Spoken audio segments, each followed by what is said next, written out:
Hi, I'm Peter J. Ray. Welcome. Today's topic is the 1985 Cleveland Indians MLB season. Again, the Tribe was playing baseball home games at Cleveland Municipal Stadium, a beloved ballpark. It was 1993. It would be their last year, so that was 8 years away. And 1985, the roof caved in on the Indians. The wheels fell off. We took it on the chin. Had a very, very, very tough year. Their record was 60 and 102. Finished 42 games under 500. That's really bad. And they finished in 7th place, which was last, 39 and a half games out of first place. My, oh my. But again, it's the baseball, the game remains the same. It's a beautiful game. It has to be more than just wins and losses. And there were a lot of memorable players, interesting personalities, and they gave it their best shot in 1985. Jack Aker was the pitching coach that year, new pitching coach. He was from Tulare, California. 3 years later, he left pro baseball, and he taught baseball to children for many years. He set up camps and clinics, which he called the Jack Aker Baseball Academy. In 1997, Aker received the Giant Steps Award from U.S. President Bill Clinton for coaching at-risk Native American children on reservations in Arizona and New Mexico. So he's a really good guy, Jack Aker. Bobby Bonds was back again as another coach, and the tremendous Bobby Bonds, the guy who as a player had so much power and speed. Doc Edwards was another coach from Red Jacket, West Virginia. He actually played for the Tribe in 1962 and 63, and he managed the Indians a couple years later from 1987 to 89. He's currently 81 years old, and he's managing the San Angelo Colts in San Angelo, Texas, in the Independent United League Baseball. So how about that? Doc Edwards, still active and managing at 81. Johnny Gorel was back for another year. Good guy, Johnny Gorel, popular coach. Fred Koenig was a new coach on the Indians. He had been a minor league player himself and coached in the big leagues with the Angels, Cardinals, Rangers, Cubs, and the Indians. He was born in St. Louis, Missouri, died at only age 61 in Wagner, Oklahoma. Fred Koenig.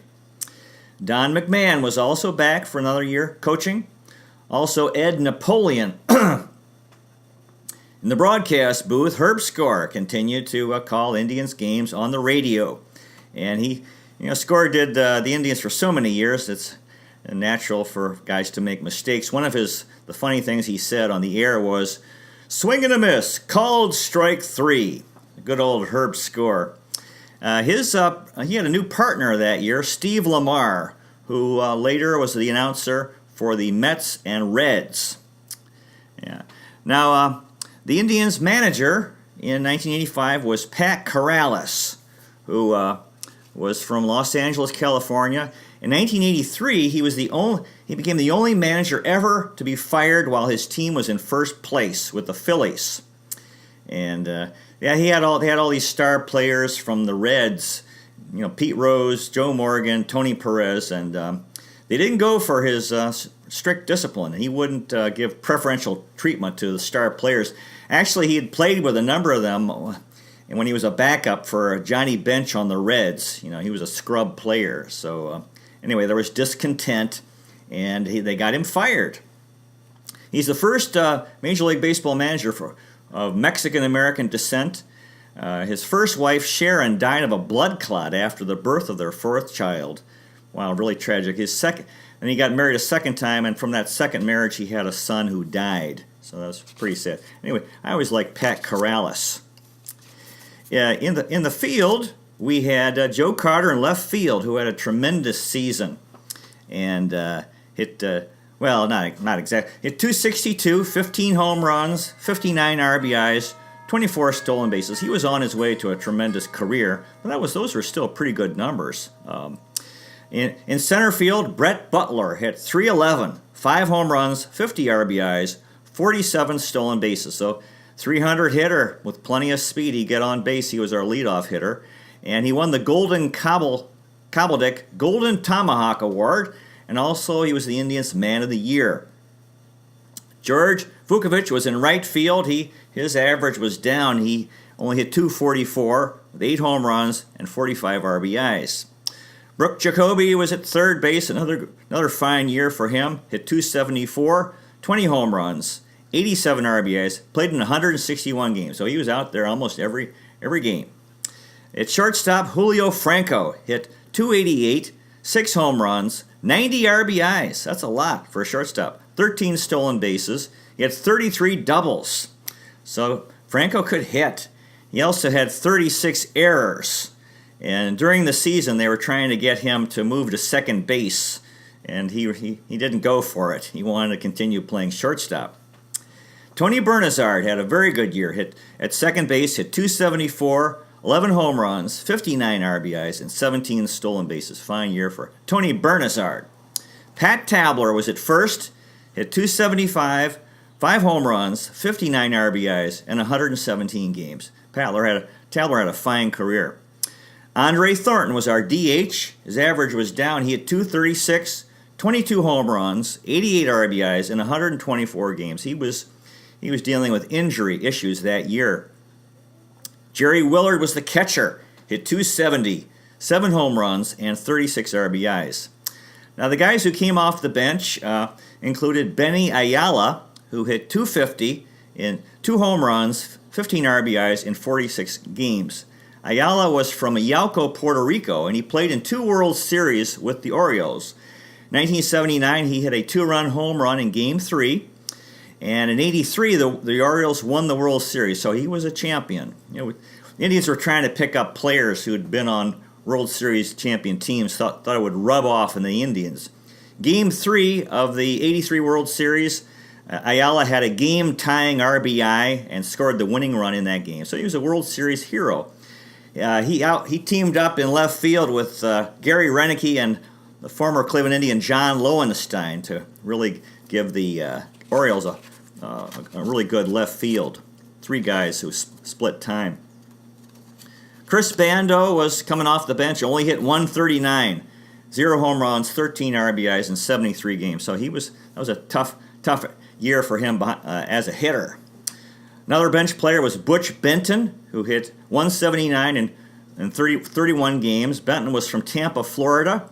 He also played for the Mets, Cubs. Since 2007, he's been a PGA golfer, and he's the current director of golf at the Black Bear Golf Club in Central Florida. Carmen Castillo, hit .245, 11 home runs, 25 RBIs in 67 games. So Castillo had some power off the bench. Mike Fischlin hit .200 in 73 games. He was primarily they put him in the games, late in the games for, I think, replace Julio Franco, because Fischlin had a good glove. And if you have a lead late in the game, you're hoping that you can hold on to it. Mel Hall hit .318 in only 23 games. He was involved in a very serious car accident, which left him in May, and he was out the rest of the year. He had multiple injuries, including a broken pelvis. It was too bad because he was hitting .318 at the time. Mike Hargrove was hit .285, 1 home run, 27 RBIs in 107 games. He won the Good Guy Award, and Hargrove's career was winding down. Johnny LeMaster hit .150 in 11 games. We picked him up in a trade from the Giants for Mike Jeffcoat on May 7th, and then we traded him 23 days later to the Pirates for Scott Bales. They tried to they wanted LeMaster to play short for Cleveland and move Julio Franco to second. Franco, was kind of a moody guy. He was a young guy back then. He had a fit, wouldn't go for it, and he pressured the Indians to trade this poor guy who got traded after only being here for about 3 weeks. LeMaster was from Portsmouth, Ohio, and in 1975, in his first major league at bat, he hit an inside-the-park home run for the Giants. He was a good shortstop, good glove, a career .222 hitter, didn't hit very much, and so the fans were booing him there. In 1979 for the Giants, he had the letters "Boo" put on the back of his jersey because he figured the fans thought that was his name, so that was kind of a funny thing.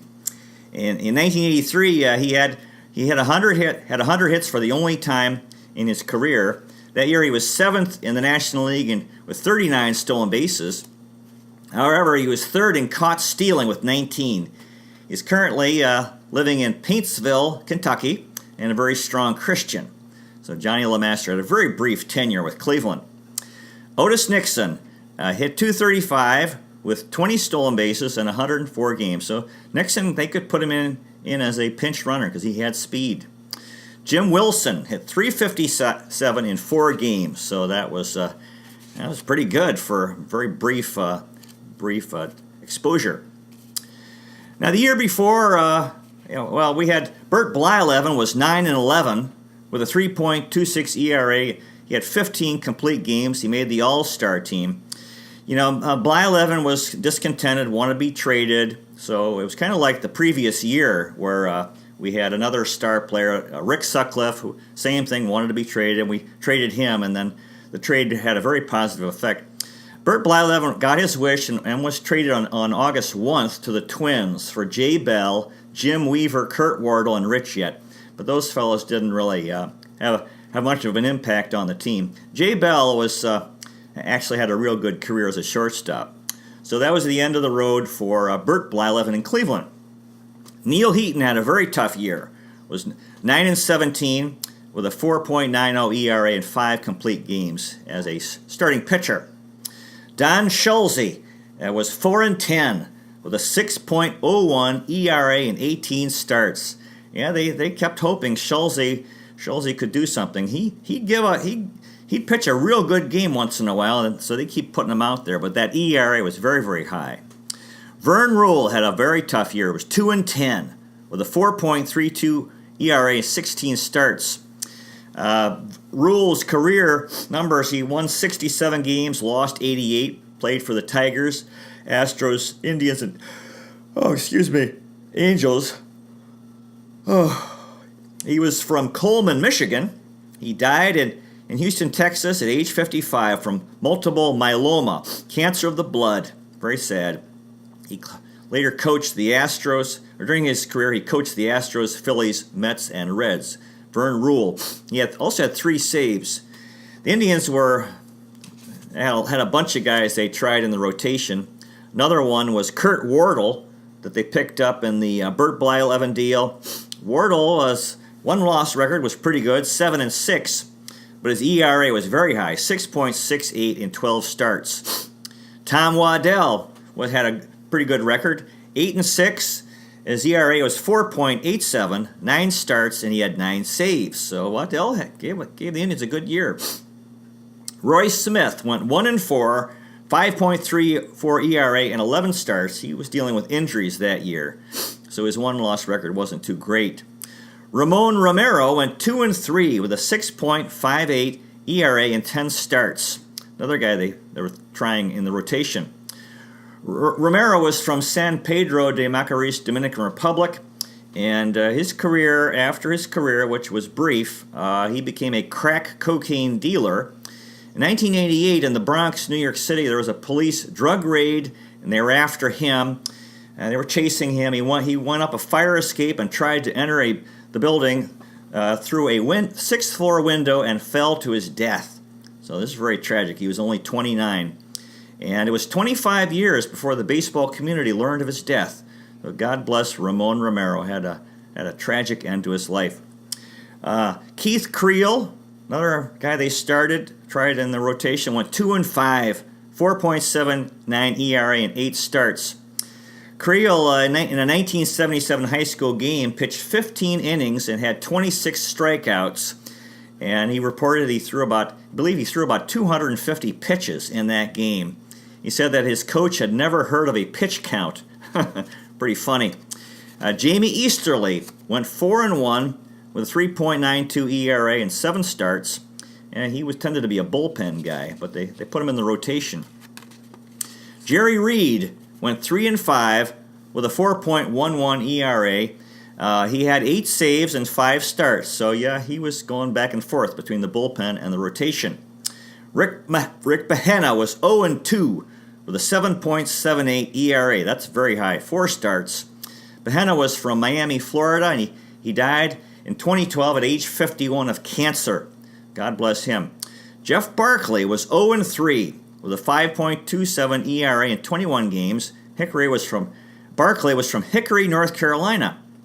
Ernie Camacho had a tough year. He was 0-1 with an 8.10 ERA. Only pitched 2 games because he had an elbow injury. Couldn't play.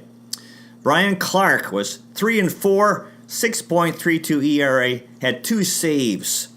And Clark was from Madera, California. He gave up George Brett's 2000th base hit.